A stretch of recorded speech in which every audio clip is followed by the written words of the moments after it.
So the question is, when should you sell crypto? Well, okay, there's a couple of different angles at this. So one of them is the price angle. When is the right time to sell to maximize your profit, and also to avoid being in a crash where historically Bitcoin can lose like 75% of its value during a crash, and nobody wants to be in that position. The problem is with anything that you can trade financially is that you never know when you're in a crash until after the crash.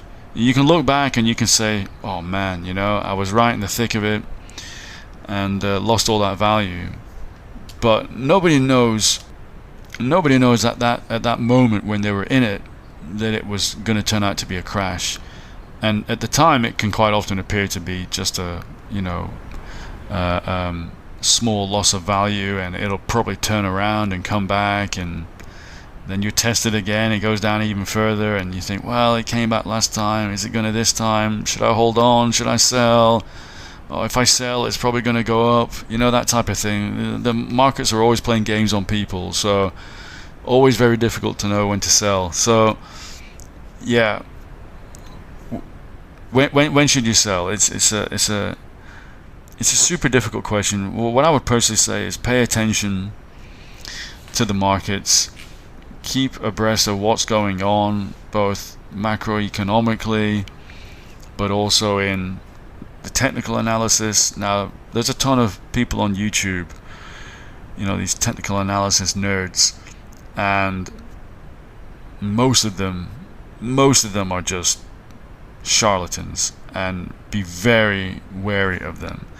There's a few good ones, and my favorite one is probably, and he's a favorite of many to be honest, is a guy called Ben Cowan. Now look, he didn't predict the market top of Bitcoin in the last cycle, but he did predict the top for Ethereum, but he didn't predict the top exactly for Bitcoin. But I believe he got moderately close, but that's about as good as you're going to get in terms of analysis. Ultimately, you got to make your own decisions. So what I do remember is like 4 years ago when the price went to, I think, 69k ATH, something like that.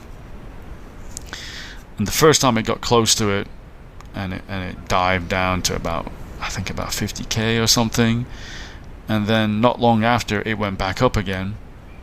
And then it basically made a new all-time high. It hit about 69k, and then it crashed. So it was a strange market because it was post-pandemic. It was kind of like two peaks instead of one. But what I distinctly remember feeling at one point when there was a lot of euphoria is it felt like, man, this is too good to be true.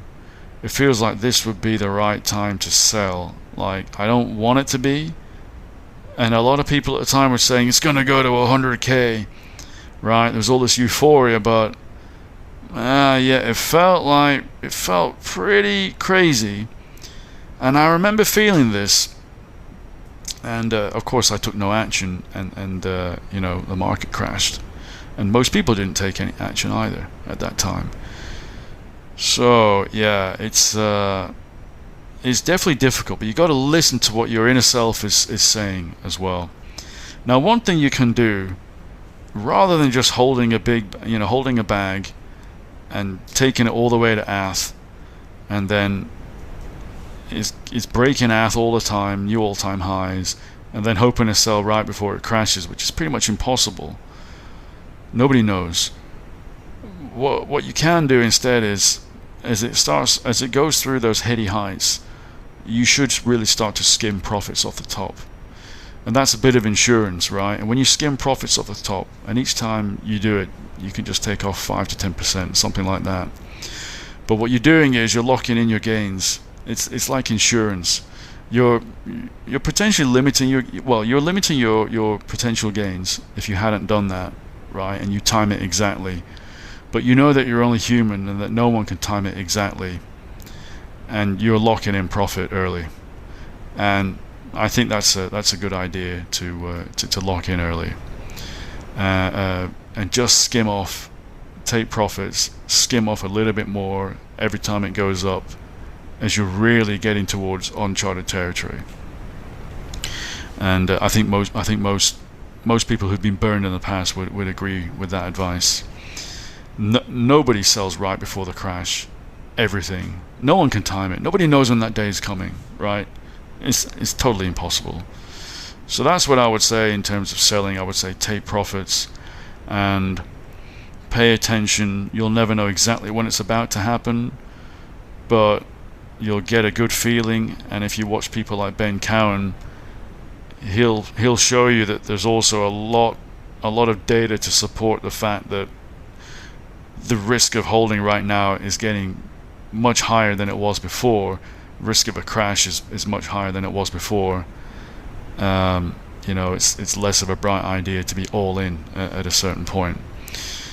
Now, that's to not time it exactly, but to try and get as close to that as possible. Now, there is an alternative, by the way, and that is just to hold. Well, some people call it hodl, right?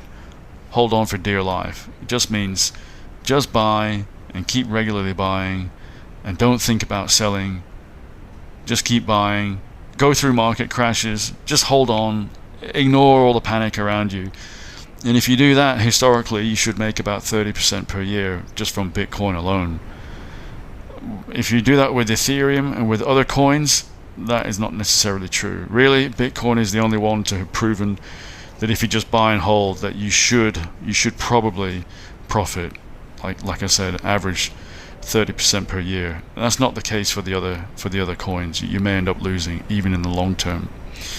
So then it becomes a different question when you say, when should you sell crypto? At that point, well, again, I would say, and a lot of long-term investors in stocks and other things have said this for a long time, is to still take profits, but not take profits because you're trying to time it and suffer less when it crashes, but just take regular profits anyway. Skim a little bit off the top.